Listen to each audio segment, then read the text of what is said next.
तुम्ही जसा विचार करता अगदी तसेच तुम्ही बनत असता. बुद्ध म्हणतात की जसा आपण विचार करत असतो अगदी तसेच आपले आयुष्य बनत असते. बुद्धांची ही गोष्ट समजण्यासाठी एक लहान गोष्ट आपण समजून घेऊया. एकदा बुद्ध आणि काही भिक्षुक जंगलामधून चालले होते. थोडे अंतर चालून गेल्यावर भिक्षुक बुद्धांना म्हणतात की आपण थोडा वेळ विश्रांती घेऊया का? बुद्ध म्हणतात, अवश्य घेऊया, परंतु समोर जो मोठा वृक्ष दिसतो ना, त्याखाली आपण विश्रांती घेऊया. बुद्ध आणि ते भिक्षुक त्या झाडाखाली जातात आणि बसतात. भिक्षुक परत बुद्धांना विचारू लागतात, एकदा तुम्ही सांगितले होते आपण जसा विचार करत असतो अगदी तसेच आपण बनत असतो. कृपा करून हे कसे ते आम्हाला पूर्ण विस्तार करून सांगा. त्यावेळी बुद्ध म्हणतात, अवश्य, त्यासाठी तुम्हाला एक गोष्ट सांगतो. एका राज्यामध्ये खूप मोठा श्रीमंत असा शेठ होता. त्याच्याजवळ पैशांची काहीच कमी नव्हती, तरीसुद्धा तो पैसा जमवण्याचा विचार करत असे. एकदा त्याचा नातेवाईक त्याच्याजवळ येतो. तो शेठ त्याची खूप काळजी घेतो. बोलता बोलता त्याचा नातेवाईक त्याला म्हणतो की शेठजी, आमच्या राज्यामध्ये सुद्धा एक नावाजलेला शेठ होता. धनसंपत्तीच्या बाबतीत तो तुमच्यापेक्षा सुद्धा खूप श्रीमंत होता. त्यावर तो शेठ त्याला विचारतो की तू सारखं त्याला होता होता असं का म्हणत आहेस? त्यावर तो नातेवाईक म्हणतो, मी होता असे यासाठी म्हणत आहे कारण तो आता जिवंत नाही, तो आता मरण पावला आहे.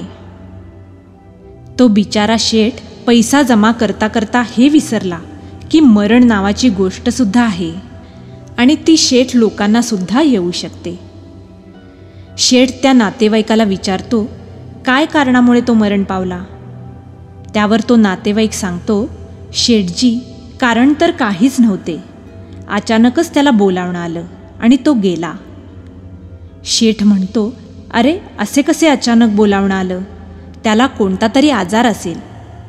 त्यावर तो नातेवाईक सांगतो, नाही, त्याला कोणताच आजार नव्हता, तो अचानकच मृत्यू पावला.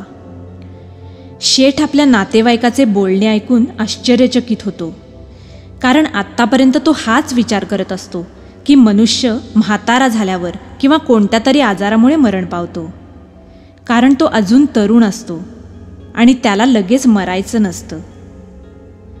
दुसऱ्या दिवशी त्या शेठचा नातेवाईक आपल्या घरी जातो, परंतु जाता जाता त्या शेठला एक चिंता देऊन जातो की खूप धनवान जरी असलं तरी त्यालासुद्धा मरण चुकलेलं नाही. तो शेठ जसं पहिल्यांदा रात्रंदिवस पैशांचा विचार करत होता, तसा तो आता फक्त मृत्यूच्या संदर्भातच विचार करू लागला. रात्रंदिवस त्याला एक भीती सतावत होती की मला मरण तर येणार नाही ना. काही काळ निघून गेल्यावर तो शेठ खूप अशक्त झाला, कारण तो वेळेवर खात पीत नव्हता आणि फक्त मरणाचाच विचार करायचा. त्याच्या जिभेवर एकच वाक्य असायचं की मला मृत्यू तर येणार नाही ना. आणि शेवटी तो आजारी पडला. त्याची अशी अवस्था झाली की त्याचा प्राण कधीही निघून जाईल. सर्व लोक त्याची ही अवस्था पाहून खूप आश्चर्यचकित झाले, कारण त्यांनी त्याला कायम खुश पाहिलेलं होतं. त्याच्याजवळ खूप धनसंपत्तीसुद्धा होती आणि त्याला अचानक काय झाले? तो एका जागेवरच झोपून असायचा. त्याची ही अवस्था पाहून त्याचा एक मित्र एका साधूला त्याच्या जवळ घेऊन आला आणि सांगू लागला, हे फार मोठे साधू आहेत, तू तुझी काय अडचण आहे ती यांना सांग, त्याचे समाधान हे नक्की करतील. त्या साधूने शेठला विचारले, काय झाले? मी तुम्हाला पहिल्यापासून पाहत आलोय, तुम्ही अचानक इतके अशक्त कशामुळे झालात? कोणती चिंता आहे जी तुम्हाला त्रास देत आहे?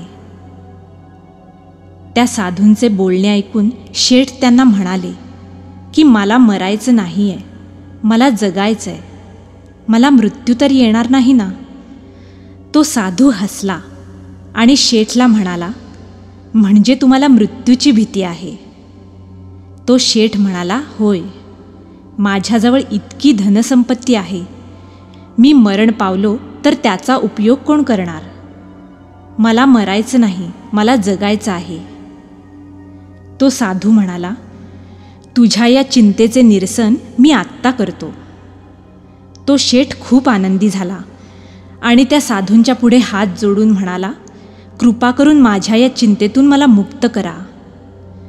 त्या साधूंनी त्याला एक मंत्र दिला आणि त्याला सांगितले की हा मंत्र फक्त तुला म्हणायचा आहे, मनातल्या मनात सुद्धा आणि बाहेर सुद्धा, म्हणजेच तोंडाने सुद्धा म्हणायचा आहे आणि मनातल्या मनात सुद्धा म्हणायचा आहे.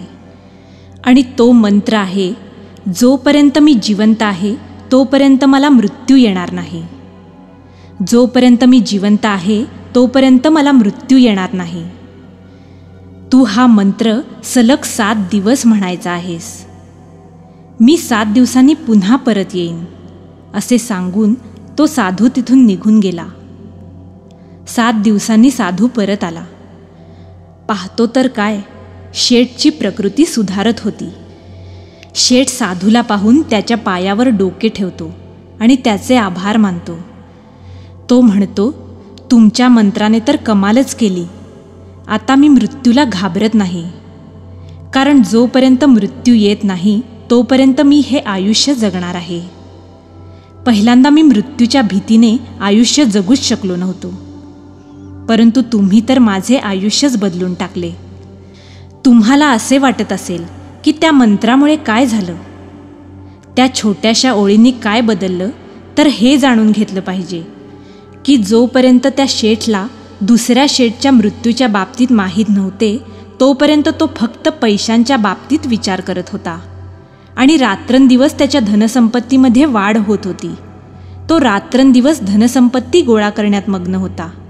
त्यामुळे त्याची तब्येतसुद्धा चांगली होती आणि तो खुशसुद्धा होता. परंतु ज्यावेळी त्याने मृत्यूच्या बाबतीत विचार करायला सुरुवात केली त्यावेळी मात्र तो अंथरुणाला खिळला.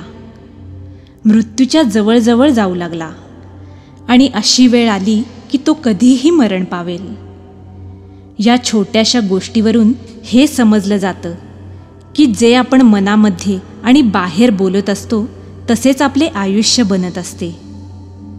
म्हणूनच आपण दिवसभर आत आणि बाहेर काय बोलतो, काय विचार करतो, त्याप्रमाणेच आपले आयुष्य होणार असते.